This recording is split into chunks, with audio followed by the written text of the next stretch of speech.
Hello, my name is Taya Graham, and welcome to the Police Accountability Report. As I always make clear, this show has a single purpose, holding the politically powerful institution of policing accountable. And to do so, we don't just focus on the bad behavior of individual cops. Instead, we examine the system that makes bad policing possible. And today, we will achieve that goal by showing you this video of a cop making an inexplicable arrest of a woman who was simply standing on a public sidewalk. A questionable use of power to detain and cage a person who had not committed a crime. But it's an arrest which reveals the destructive consequences of over-policing and why cops need to be watched at all times. But first, I want you watching to know that if you have video evidence of police misconduct or brutality, please share it with us and we might be able to investigate for you. You can email us tips privately at par@therealnews.com and share your evidence of police misconduct. And please share and like and comment. It really helps us and it can even help our guests. And you know I read your comments and appreciate them. And please consider joining our channel. And if you click that blue fundraising button over here, you can make a huge difference to help keep us going. If you donate $75 or more or become a $10 a month supporter, you will receive an exclusive Real News t-shirt as a special thank you. So please consider helping us. You never see ads here and you know we don't take corporate dollars. All right. We've gotten that out of the way. Now, as we reported on this show repeatedly, over and over again, police power is often used in situations that do not justify it, but in fact, call for entirely different solutions. There are incidents where people simply need the help of another human being, not a gun, a badge, or a set of handcuffs. And no use of police power is more indicative of our penchant for applying it to the wrong situations than the video I'm showing you now. It depicts an encounter between Darcy Layton and an Ogden, Utah police officer that ended with horrible consequences for her and questions about how the department treats people in need at their most vulnerable moments. The story starts in Ogden, Utah in April 2023. There, Darcy Layton is experiencing what she will tell us later was a moment of personal crisis. Not violent, as you will see, or even alarming. She's just dealing with the consequences of her tenuous housing situation, and she's struggling with the stress of it. She happened, at the same time, to be standing on a street outside of a 7-Eleven, which is a fact that will be important later. That's when an Ogden police officer drove up to confront her for reasons that remain unknown. Take a listen. Hey, excuse me? Hey. Hi. Hi. What's your name? I'm sorry, I was kind of praying to God for a minute. Oh, okay. No, that's fine. It's just the people at 7-Eleven don't want you here, so can I get your name? Oh, they didn't tell me that. I think I've been in there. Okay, well, what's your name? What's your name? Hey, stop. Stop. Cleared up 18, cleared. Now, you will notice as the officer exits the vehicle, Darcy was clearly standing on a public sidewalk, not on the property of the 7-Eleven. And as is her right, since the officer had not expressed reasonable, articulable suspicion that she had committed a crime, she had declined to identify herself and simply exercise her right and walk away. But the officer decided to pursue. Take a look. Hey, what's your name? Ma'am? Ma'am?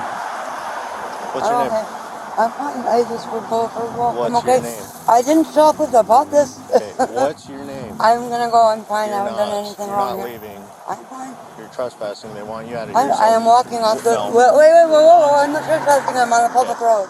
First of all, the officer has not established that she has committed a crime. Yes, as you heard, he accused her of trespassing, but given that she seems far removed from the actual property of the 7-Eleven, that is at best a questionable allegation. Still, without any evidence of intent of a crime, he continues to try to detain her. Watch. Come back to my car. Was on a public road. Come back to my car. Public road, let me go. Stop. What the fuck? You goddamn it. Fucking fuck. Fucking fuck. Oh my God.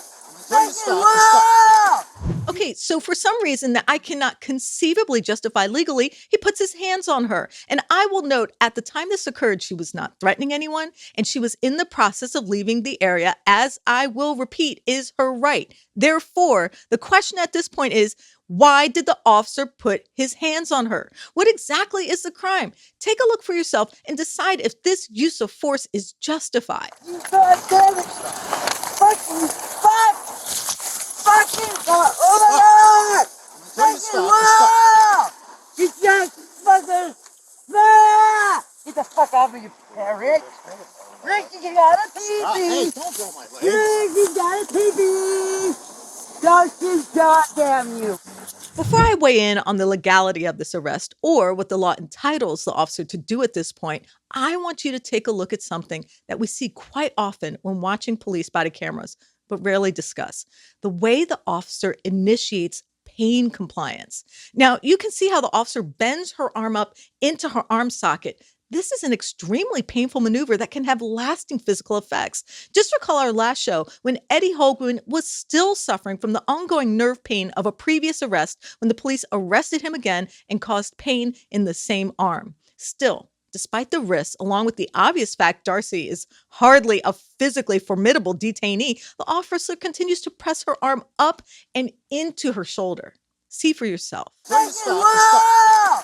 You just fucking. Ah! Get the fuck off of you, Rick. Rick, you got a Stop. Hey, pee-pee. don't pull my leg. Rick, you got a pee-pee. Don't you goddamn you. Mother. Fucking bitch. Okay. This could have gone. Will you let go of me? No. Motherfucker.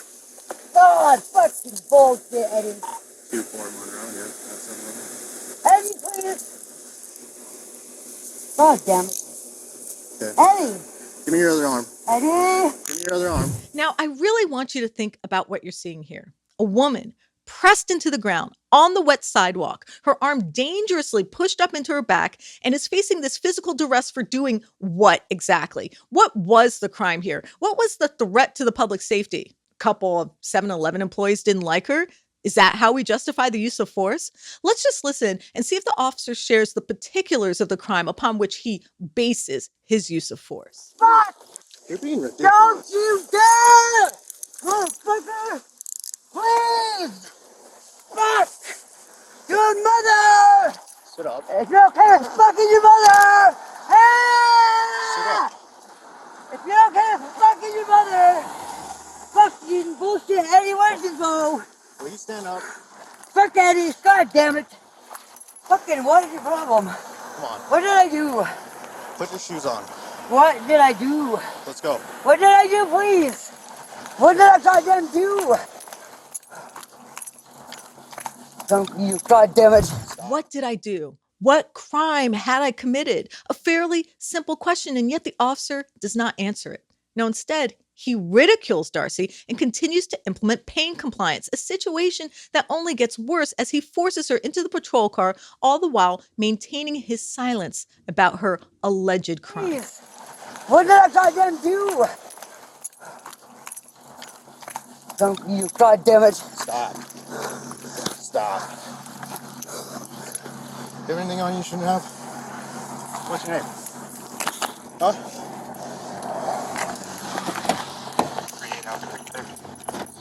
Your name? Don't add another charge. I'm sorry. Hey, please be nice. God, really? Ah! Fucking bullshit. Get in. Please be nice. Who are you? Police, get in. Please, who are you? Get in.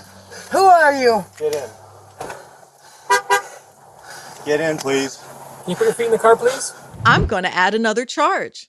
Well, that's interesting. For what exactly? Because you can't have a secondary offense without an underlying crime to justify it, right, officer? So what exactly is the first offense that justifies the second? Because as far as I can tell, you never really made clear what the initial reason for the arrest is. And let me say this as well. This particular arrest, up until this point, embodies many of the problems people endure when they push back on the state of law enforcement in this country. This is why people don't trust the police, because so far, the officer has been less than forthcoming about his justification for this violent arrest, and yet he has been more than articulate about his disdain for Darcy, which incidentally is not a crime. In other words, you can't arrest people that you don't like. But still, the officer persists and continues to refuse to answer questions. Just watch. Get in, please. Can you put your feet in the car, please? Oh, something. That's I'm not. sorry. What's your name? I'm sorry. What's your name? Huh? What is your name? What's your name? I don't know. Huh? I'm sorry. What's your I name? just kind of daydreaming for a minute. Okay, what's your name? I don't know. Yeah. I don't remember. You don't know your name? Damn it. But now perhaps the officer realizes that he has made an arrest for no good reason. So he starts to make an accusation on body camera, the one that seems problematic, if not impossible. Take a look. I'm sorry I fucking killed myself like that. I didn't mean You're to. leaning your head up to get it? Am I dead? Why Why did you you- scratch me? I wasn't scratching Did you anything. You bite were me? drowning me in the fucking hole. That almost looks more like a bite, dude. Yeah, those aren't. Did you bite me? Seriously. This is what we like to call body worn camera performance. You know, I don't have reasonable articulable suspicion or probable cause to make an arrest, but what I do have is the ability to perform my own version of stop resisting on body worn camera to justify any actions that might not meet the actual legal threshold for putting someone in handcuffs. Now, I'm not going to review the entire video, but here are a few excerpts, and you tell me when and where she had the opportunity or inclination to bite the officer. Let's watch. What the fuck? You goddamn it. Fucking fuck. Fucking wow. You just fucking. Ah! You mother. Fucking bitch. So I, for one, didn't see it. And if you did, please leave a comment sharing where you did if you do indeed think she tried to harm the officer. But for the record, the bite may have been literally impossible because, as Darcy shared with me later, she didn't have her dentures in. But in the meantime, there is much to reveal about what led up to the arrest and the way police in Ogden, Utah have been aggressively targeting members of the community that we will unpack for you when we speak to Darcy and her boyfriend, Eddie Clegg. Details which only make the circumstances surrounding this example of over-policing even more questionable. But first, I'm joined by my reporting partner, Stephen Janis, who's been reaching out to the police and examining the evidence. Stephen, thank you so much for joining me. Hey, thanks for having me. I appreciate it. So, Stephen, how are police justifying the arrest? What crime did Darcy commit? Well, I looked at the charging documents. We obtained them from the police department. Pretty simple. They charged her with some very questionable crimes that don't seem to match the body-worn camera, namely trespassing and then interfering. But of course, interfering would be a secondary offense to trespassing. And if you look at the video, you could see that she's clearly on the sidewalk, I think, although the snow is covering, but not on the property. But what they did because of those charges is that they had her plead guilty to the trespassing, threatening to charge her with that other bogus charge, which is injuring a police officer, which again on video clearly contradicts what the officer was saying. So really, it's an example of law enforcement using their powers to strong arm someone into giving up their rights. Okay, so wait, you're saying Ogden, Utah prosecutors actually threatened her with charges of assaulting an officer? What was the plea offer and what eventually happened? Yeah, I mean, Taya, it's amazing what they use is that very, I think, questionable charge of trespassing to then intimidate her and saying that she was going to have to plead guilty to something that clearly wasn't on body-worn camera, which just shows you how ridiculously ill-equipped, I would say, our justice system is to defend people who can't afford a high-priced lawyer. I'm sure if she had an expensive lawyer, that case would have been tossed in a second. But instead, she ended up spending time in jail, having plead guilty to a crime she didn't commit. Stephen, it seems to me that police are targeting this area's unhoused population. What does this use of police power say about the underlying imperative of it? And how does this jibe with some of the theories of police power and its role in capitalism? Well, Tay, let me go back to what I just said. Let's do a little thought experience. Imagine if all these unhoused people had expensive lawyers who could fight back and question the police, question the charges, question the legality, put officers on the stand and put the legal system, on the stand as well. Let's imagine what would happen. Do you think they'd be harassing these people? Do you think they'd be arresting them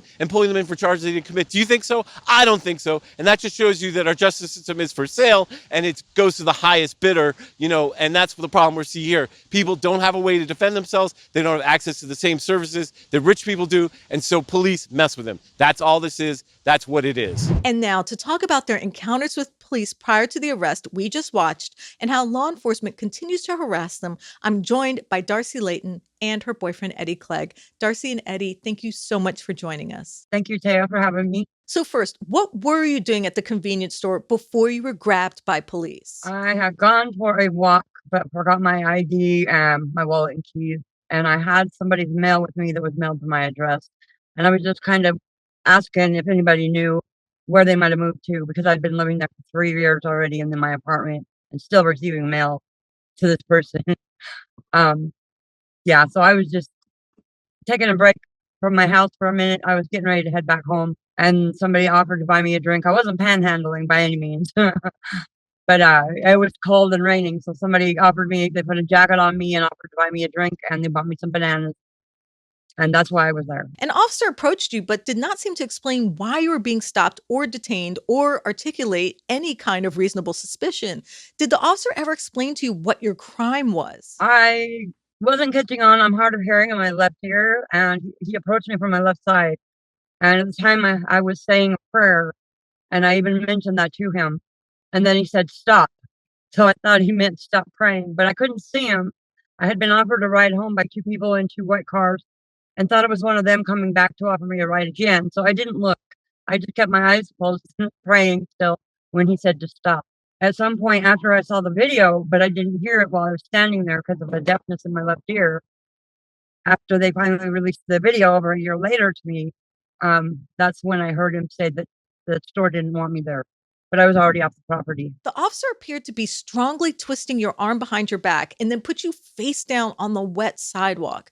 Was any reason given for using these pain compliance techniques or even for cuffing you? There was nothing given to me, nothing I heard at all.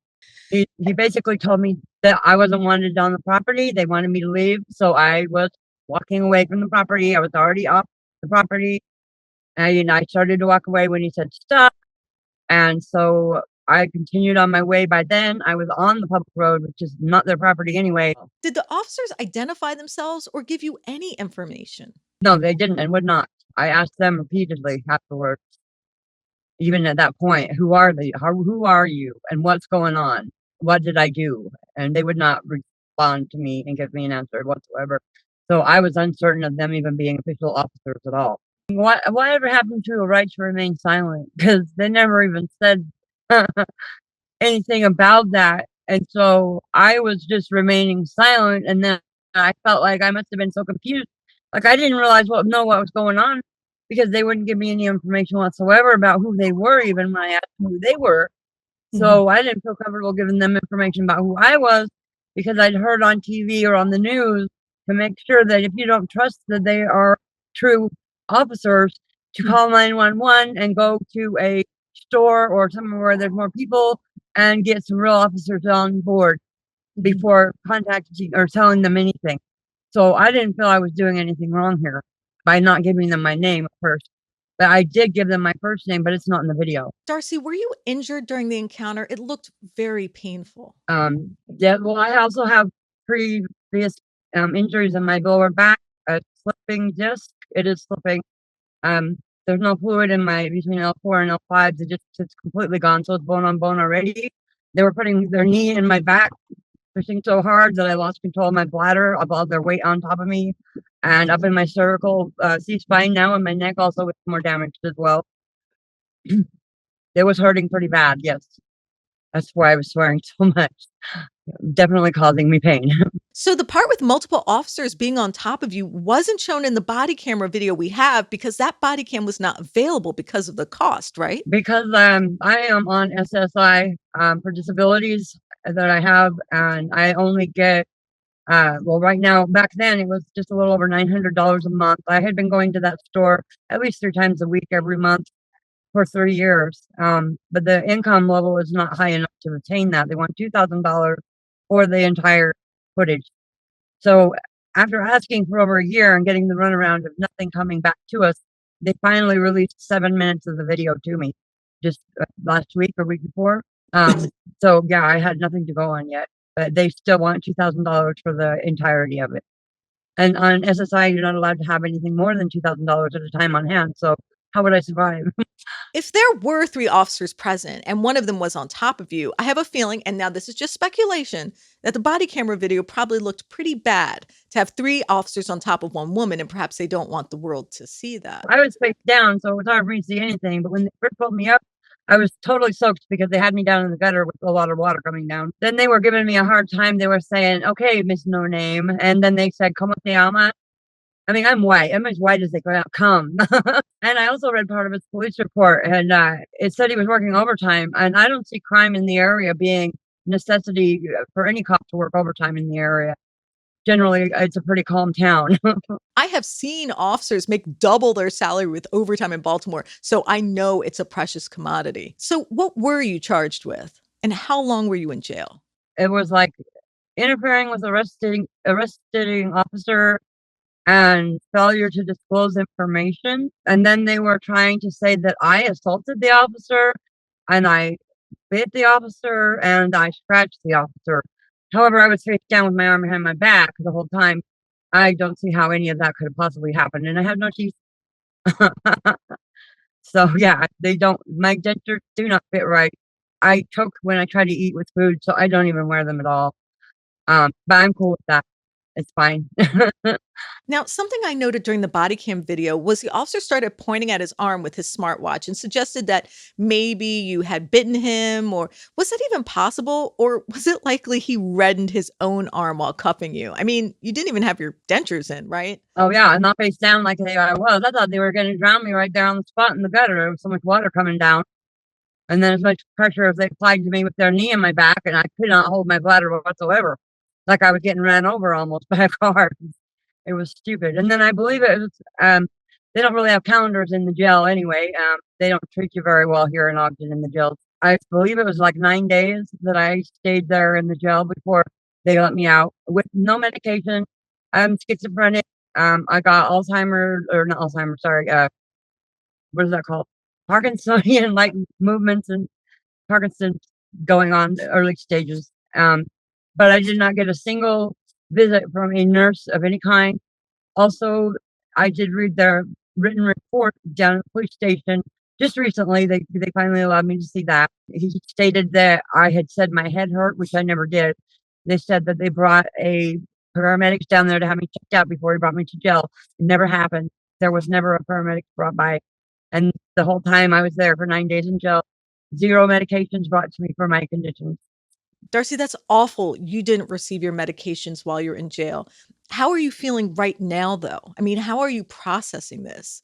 What you describe is really awful. I have a real hard time being around the officers.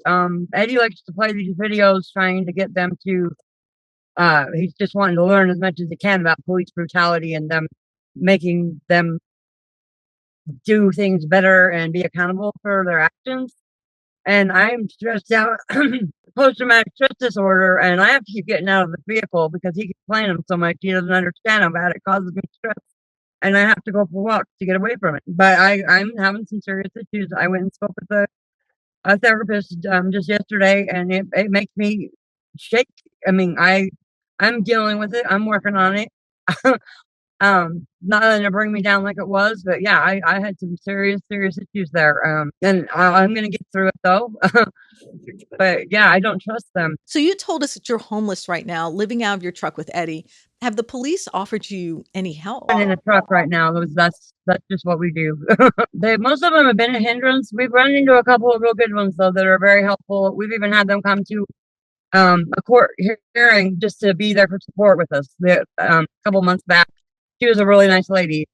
She did show up because I was having some real uncomfortable feelings about going around police officers and feeling safe at all, and triggering my post-traumatic stress disorder coming in. And she showed up, and she's very cool, an advocate. And she even gathered us up some clothes and stuff, and a pill medication holder to help me with my medication because I lose them sometimes in here.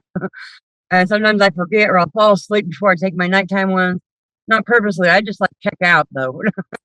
So yeah, it was good to find at least one out there. How do the police generally treat homeless people in the area? Now you're living out of a truck, and at the time of arrest, Darcy, you actually still had an apartment. How do police handle homeless people, and do they offer any support services? At the time of the 7-Eleven incident, when I was tackled by the officer, or yeah, I was living in an apartment. I had been there for 3 years, and I just come out on a rainy day with no makeup on and looked like a wet cat already. So when I was put into the jail, they were treating me as if I was homeless, and the judge even said, or the representative even said, well, what are we going to do for her address? Where do we send the information? Because they automatically assumed I was homeless and didn't even ask me. So I don't know. And they just, they have harassed people on Washington Boulevard just because they're homeless. They stopped them and checked their bags. One the other day had just barely gotten released from jail. I don't know what from, but Eddie got out to record to make sure he wasn't bothering him. This guy's frail and shaky. He's not doing anything wrong. Just got out of He's got his jail. backpack and his belongings, whatever you can carry. And you can't carry hardly anything. You need more things with you than you can carry already. But he's not doing anything wrong. He's minding his own business. And this cop is messing with him. He Until Eddie picked it up, got out of the vehicle, pulled over the side of the road, got out, and started to film, record the guy. I watched him go through his backpack. The guy's telling me, somebody stole my wallet. I don't have any ID, but I got my paperwork. I just got out of jail. He didn't care about the paperwork. He wasn't trying to find out who he was. And they give camping tickets to people who are laying out on the parks. They don't let you be at the shelter property during the day. And he found a beer bottle in the backpack. And so he went to his car and he was going to ride him up. I know he was, but he hadn't seen me yet. So I'm talking to the guy. I got it on video. And he was telling me, yeah, I tried to tell him that I had ID in here and show my paperwork in jail. He didn't want to see it. And then when he seen me recording, he got out of his car. He went back over and said, well, I'm not going to charge you with anything. You're free to go. And he actually zipped his backpack back up. He zipped it back up, and they don't do that. So he knew he was doing something wrong, and I was so happy that he did that. I told him that pretty cool of him. Zip your backpack up and let you go. And I gave the guy $20, and I said, things are looking up for you. Hang in there. How do you think the police should have handled this encounter? I mean, you were off 7-Eleven property when they approached. I mean, how do you think this could have been handled differently? Well, afterwards, when I finally, like a year later, by the time they finally let me see the real video, they should have called for probably paramedics or took me to the hospital, because knowing I took some college courses myself in physiology and psychology and all that. I know based on watching the video that I needed to go get checked by a doctor mentally because I was a little out there that day because of the schizophrenia, but I still was not doing anything wrong. And he is the one who needed to be checked out, not really me. So, yeah. He had no right. He wasn't called there. They didn't tell her to leave. They would have told he's her. Just rogue. He's gone rogue. Yeah, he should have just. When he told her they didn't want her on the property and she started to leave, he should have let it go with that. Because that's what he told me, basically. They don't want you here. They want you to leave. And so I started to leave as he told me. And then he grabbed me for no goddamn reason. I think it's so important for people to understand how people who are in hard times are treated in your area and how an arrest can really alter the course of someone's life. Thank you, Darcy and Eddie. Now, as with many of the police encounters we unpack on this show, there is always more to comprehend than just the questionable actions of an overly aggressive cop. Motives and imperatives, so to speak, that need to be fully understood so that we can get to the root cause of what makes such questionable police behavior possible. Now, one aspect of police power we witnessed in this arrest that is critical to the broader mission of law enforcement is how the officer was able to control space. In other words, as you watch the arrest, you notice the officer has the ability to set arbitrary boundaries and use them, to put it mildly, to entrap Darcy. Now, when I say entrap, I use that word for a reason, because as you witnessed on the video, the officer didn't care about what was a public sidewalk versus what was private property, and he wasn't the least bit interested in what constituted a public roadway versus what was the private purview of the 7-Eleven. The nuances of space were not of concern. Instead, he became the arbiter of it. While this fact may seem trivial, it is not, because all of the consequences of over-policing that we have covered on this show, this arbitrary control of space is the most essential aspect of what makes excessive law enforcement a threat to our civil liberties. It is the malleable ability to deem a person occupying space to be illegal that gives cops one of the most severe holds over our lives. I mean, think about it. There's a reason the right to peaceably assemble is part of the First Amendment, not the 10th. There is an important underlying intention to forcefully stating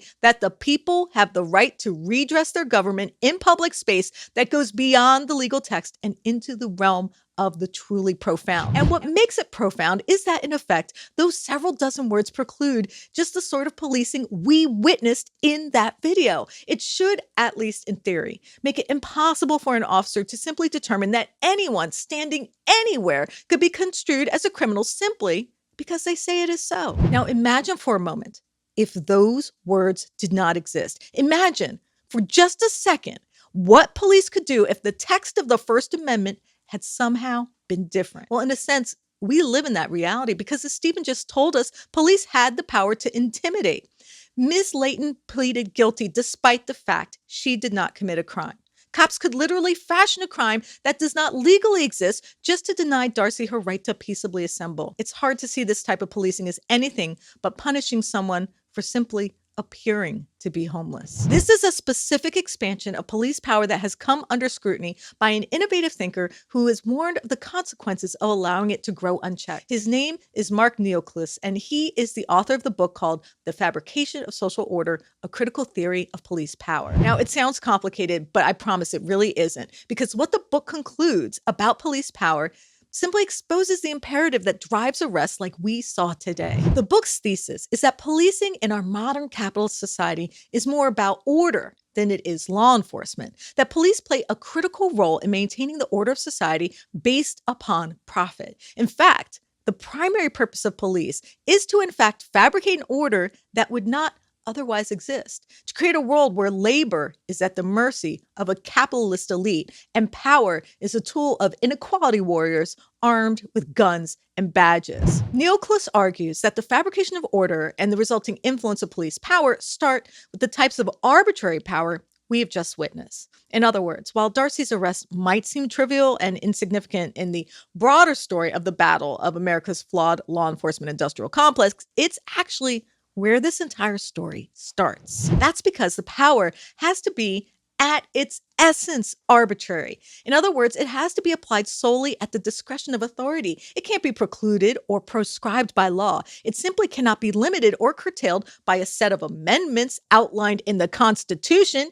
It has to be random, chaotic, and most of all, indiscriminate. And what I mean is that in order for this type of police power that Neoclis envisions to proliferate, it must be random, unknowable, and infallible. It must be indiscriminate, contradictory, and most of all, unfair. And it must embody all of these seemingly contradictory concepts to adhere to the underlying principle that drives it, to sow chaos in the lives of people who can least afford it, to create and fabricate crises in the lives of working class people that seemingly strip us of our rights and thus our political power. I mean, the biggest fear of the elites that run this country is the working class rising up and opposing the political order that currently profits off a record level of wealth inequality. They really don't want us to figure out that their catastrophic greed is in fact the problem, not us. That having a small handful of people living like kings, plundering our natural resources and flying private jets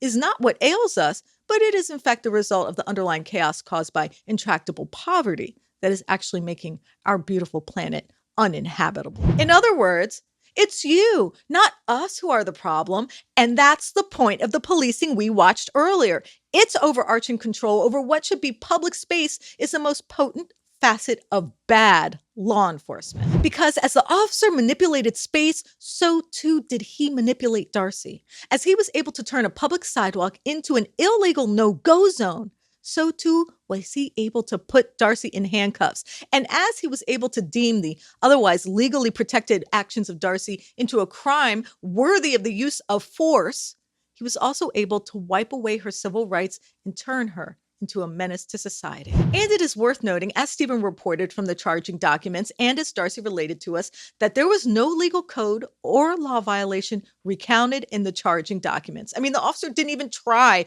to cite a law to justify her 9-day incarceration. The only accusation he did make was the unsubstantiated claim that she bit him, an allegation the body-worn camera certainly calls into question. And as I said, she told me and Eddie that she didn't even have her dentures in the morning the alleged bite occurred. My point is, this is exactly why the growth of police power seems in essence to be antithetical to our constitutional rights, why processes like civil asset forfeiture continue to grow unabated as our entire legal system sits by and watches. All of this is the result of police power that has been allowed, or perhaps I should say encouraged, to become as indiscriminate as possible. It's just a result of a system expanding its influence through illogic, that rather than create a law enforcement system that is rational, predictable, and fair, What we have is a set of protocols that are intended to be exactly the opposite: irrational, unpredictable, and most importantly,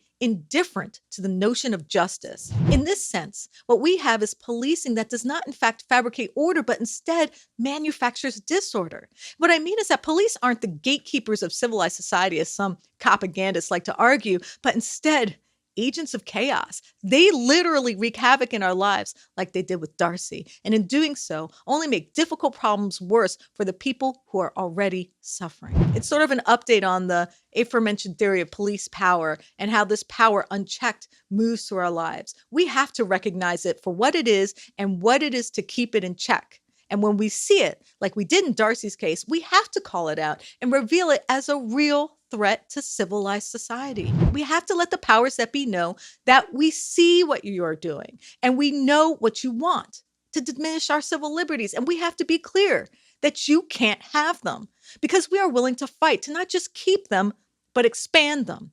Bad policing or not, we know we deserve better and we will not compromise until we get it. I want to thank our guests, Darcy and Eddie, for reaching out to us. We really do wish you both the best. And I hope that by shining a light on your experience, certain officers will be a bit kinder.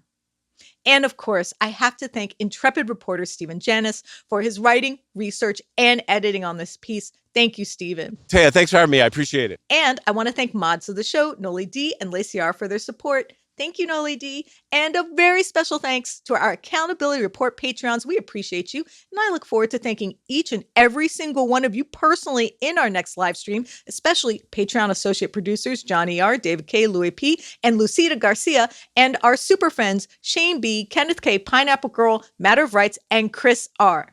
And I want you watching to know that if you have video evidence of police misconduct or brutality, please share it with us and we might be able to investigate for you.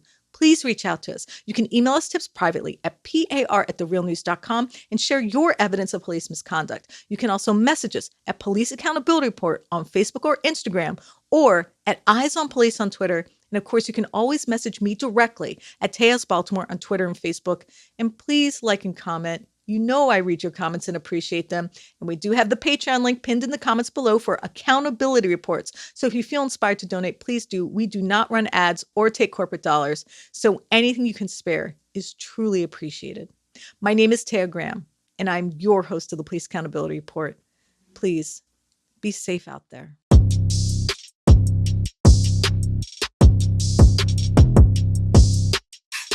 Thank you so much for watching The Real News Network, where we lift up the voices, stories, and struggles that you care about most. And we need your help to keep doing this work. So please tap your screen now, subscribe, and donate to The Real News Network. Solidarity forever.